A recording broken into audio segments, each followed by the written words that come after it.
Hello everyone, myself Priya Shah and I welcome all of you to the another lecture series on Indian Contracts Act. Today we are going to wind up the general provisions of Indian Contracts Act by studying that how we are supposed to discharge the contracts. जो discharge of contract का lecture है वो दो part में divide करेंगे. 5 types होते हैं जिस तरीके से आप एक कॉन्ट्रैक्ट को डिस्चार्ज कर सकते हैं. First performance, second impossibility of performance, third agreement, fourth by breach, and fifth is by operation of law.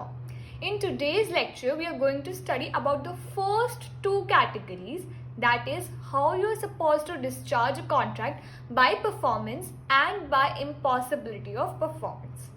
सबसे पहले हम देखेंगे कि आप परफॉर्मेंस के थ्रू एक कॉन्ट्रैक्ट को कैसे डिस्चार्ज कर सकते हैं. Now when we talk about performance, it simply means कि आपने जो प्रॉमिस किया था वो आप फुलफिल कर रहे हैं, and because what you promised you are fulfilling, you are performing the act, you are discharging a contract.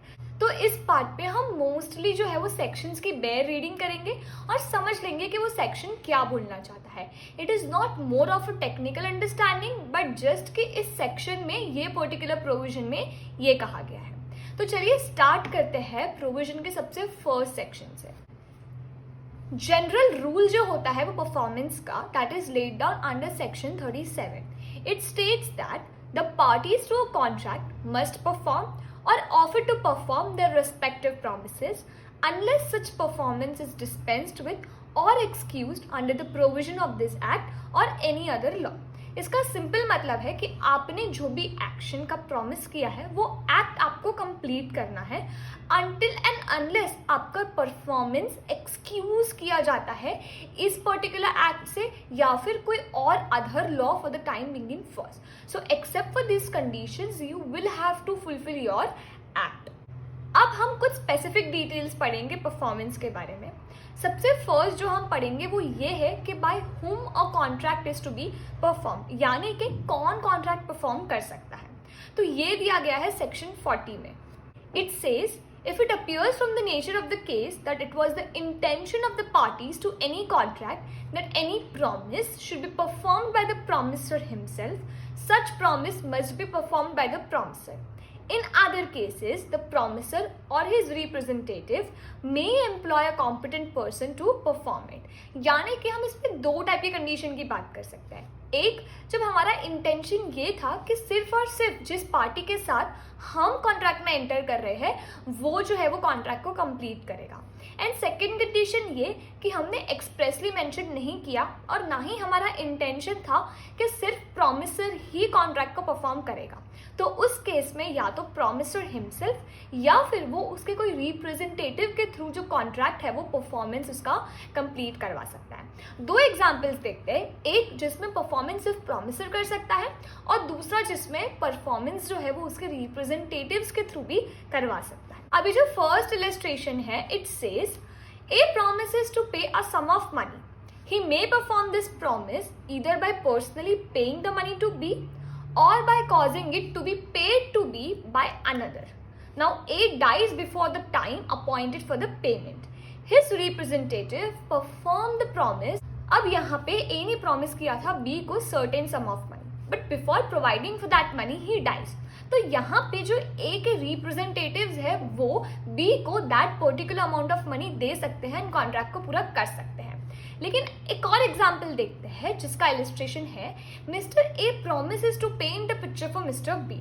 अब यहाँ पे अगर mister A dies before performing the contract, क्या उसके रिप्रेजेंटेटिव्स उसके बिहाफ पे पिक्चर पेंट कर पाएंगे? नहीं, because it is only an skill which is possessed by mister A and not by his representatives. तो इस केस में ये इम्प्लाइड है कि यहाँ पे जो कॉन्ट्रैक्ट है वो सिर्फ और सिर्फ परफॉर्म किया जाएगा प्रॉमिसर से. अब जो हमारा सेकेंड पॉइंट है वो है डिवॉल्यूशन ऑफ जॉइंट लायबिलिटीज.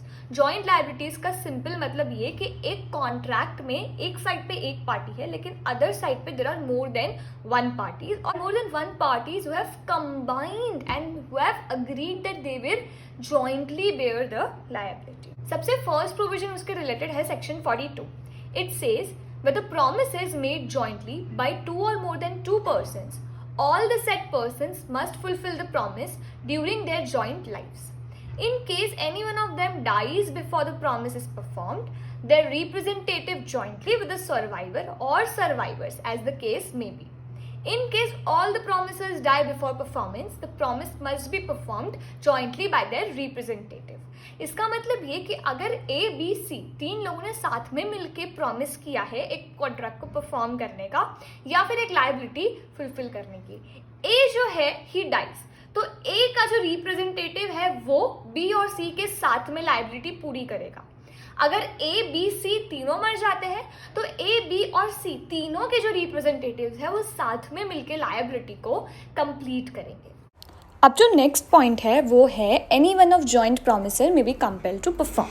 इसमें हम देखते हैं section 43 which says when two or more persons make a joint promise the promisee may in the absence of express agreement to the contrary compel any one of such joint promisor to perform the whole of the promise. इसका simple मतलब ये कि अगर तीन लोगों ने साथ में मिलके एक प्रॉमिस किया है कुछ परफॉर्म करने का, तो जो प्रॉमिसी है वो तीनों में से किसी भी एक को बोल सकता है कि आप ये पूरा का पूरा प्रॉमिस जो है वो परफॉर्म करो, अनलेस यानी कि एक्सेप्शन दिया गया है कि हमने कॉन्ट्रैक्ट में एक्सप्रेसली मेंशन किया है कि तीनों के तीन साथ में ही परफॉर्म करेंगे. अगर वो केस है तो ही सिर्फ प्रॉमिसी तीनों को साथ में बोल सकता है, वरना प्रॉमिसी के पास राइट है कि वो किसी भी एक को बोले कि आप पूरा का पूरा प्रॉमिस जो है वो परफॉर्म करो. अब what happens if one of this joint promise यानी कि तीनों ने अगर कुछ प्रॉमिस किया है उसमें से एक जो है उसको हम उसकी लायबिलिटी से डिसॉल्व कर देते हैं, या फिर एक जॉइंट प्रॉमिसर को हम क्या कर देते हैं, एब्सॉल्व कर देते हैं उसकी लायबिलिटी से. तो which says where two or more have made a joint promise यानी कि दो लोगों ने साथ में मिलकर एक प्रॉमिस किया है, a release of one of such joint promiser उनमें से एक जो है वो एब्सॉल्व हो जाता है, does not discharge the other joint promisor or promises, neither does it free the joint promisor so released from the responsibility to the joint promisor or promises. यहाँ पे क्या होगा, अगर A और B ने साथ में मिलके प्रॉमिस किया है एंड A जो है वो उसकी लायबिलिटी से एब्सॉल्व हो जाता है, तो थर्ड पार्टी को B को पूरा का पूरा पे करना ही पड़ेगा, B उसकी लायबिलिटी से एब्सॉल्व नहीं होगा. अब बात आई A और B के बीच, तो A और B के बीच भी A का जितना प्रपोर्शन था लायबिलिटी पे करने का वो उसको B को कंपल्सरीली पे करना ही पड़ेगा. अब हमारे पास एक और पॉइंट है that is डिवॉल्यूशन of joint rights. इसमें हम देखेंगे सेक्शन 45.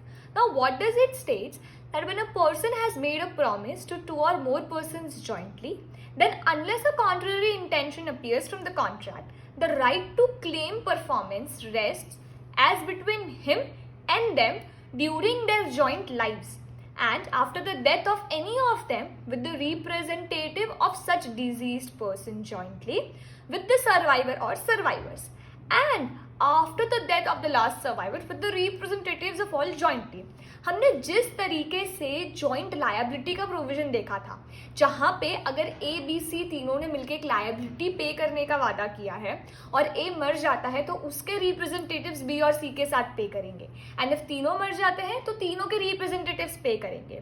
सेम उसी तरीके से हम जॉइंट राइट को क्लेम करने की भी बात करते हैं कि अगर मेरी कोई राइट है जो मुझे क्लेम करनी है, यानी कि कहीं से मुझे कोई इंटरेस्ट मिलने वाला है, तो if I die my representatives have a similar right to claim on that, and if all the three who have jointly agreed to a right all of them die, तो हम तीनों के representatives उस interest को claim कर सकते हैं. अब चलिए जो हमारा फोर्थ पॉइंट है वो है time and place for performance, यानी कि आपके कॉन्ट्रैक्ट को परफॉर्म करने के लिए टाइम एंड प्लेस स्पेसिफाई अगर किया है और अगर नहीं किया है तो आप किस तरीके से उससे परफॉर्म करेंगे. First condition is mention under section 46. It states that when there is no time specified and there is no application is made, it must be performed within a reasonable time. अब ये application का मतलब क्या, तो simply जो promisee है वो instruction देगा प्रॉमिसर को कि इस प्लेस पे, इस टाइम पे, इस डेट पे आपको कॉन्ट्रैक्ट परफॉर्म करना है.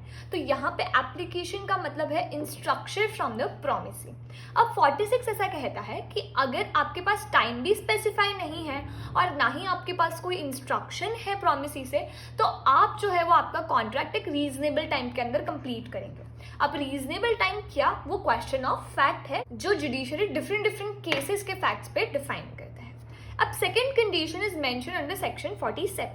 It states when there is time specified but no application is made, the promisor may perform it any time during the usual hours of business on such day and at place as specified. अब हमने time specify कर दिया है कि इस date और day पे perform करना है, लेकिन हमने उसे कोई स्पेशल इंस्ट्रक्शन नहीं दिया है has to when it has to be performed, यानी कि कौन से टाइम पे पर्टिकुलर परफॉर्म करना है. Promisor has to perform it within usual working hours of business.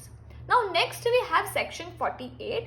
It states that when performance is to be made on a certain day at a proper time and place and the promisor fails to perform, it is the duty of promisee to apply for performance.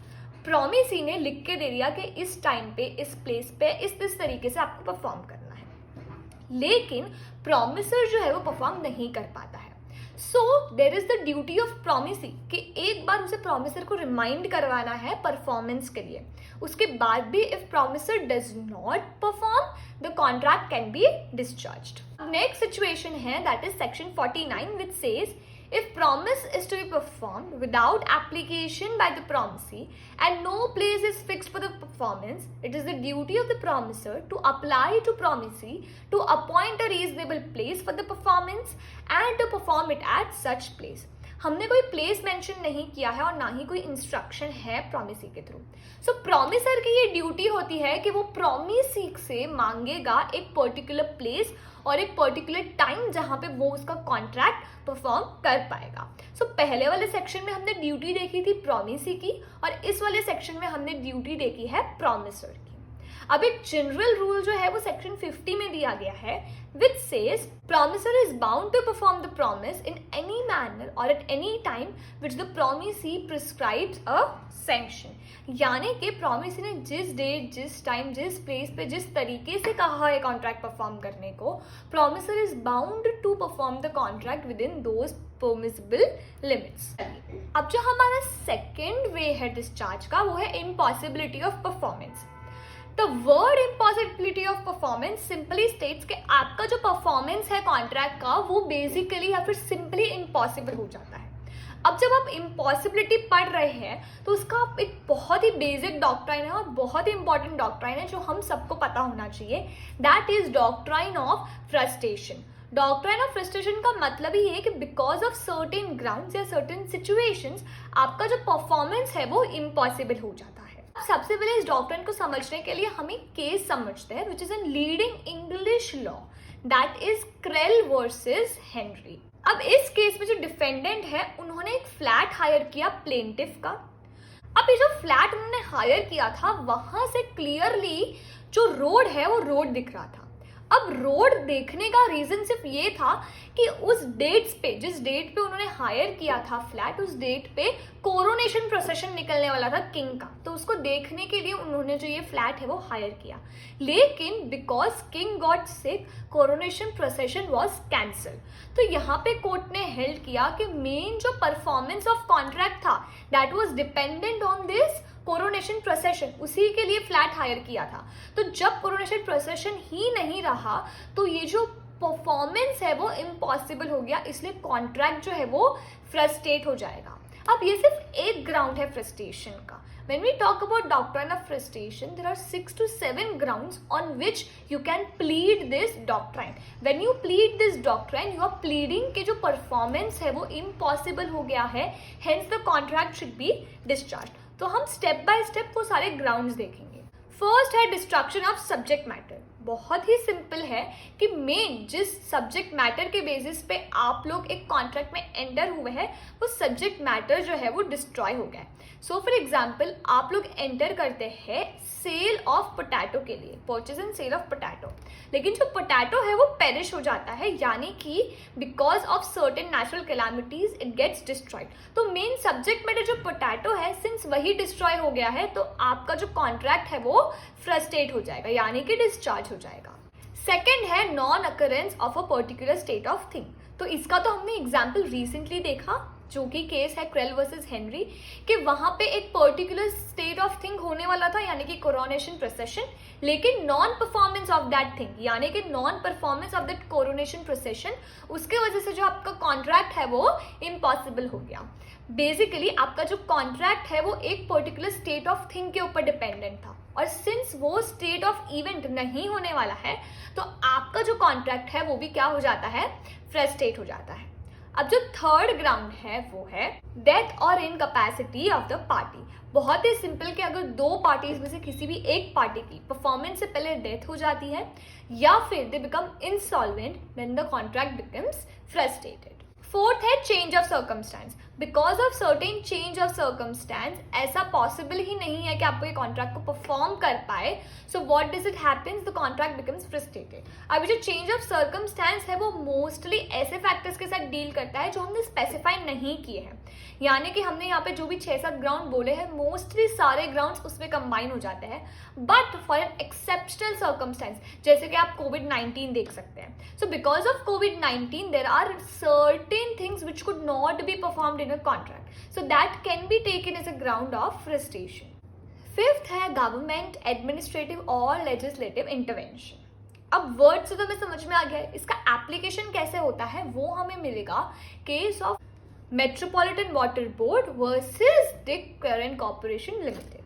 अब इस case में जो defendant हैं उन्होंने plaintiff के साथ contract किया एक रिजर्वायर बनाने का 6 years में, लेकिन after 2 years because of certain government direction government asked them to stop the work. अब यहाँ पे गवर्नमेंट इंटरवेंशन की वजह से वो उनका कॉन्ट्रैक्ट जो है वो परफॉर्म नहीं कर पाएंगे।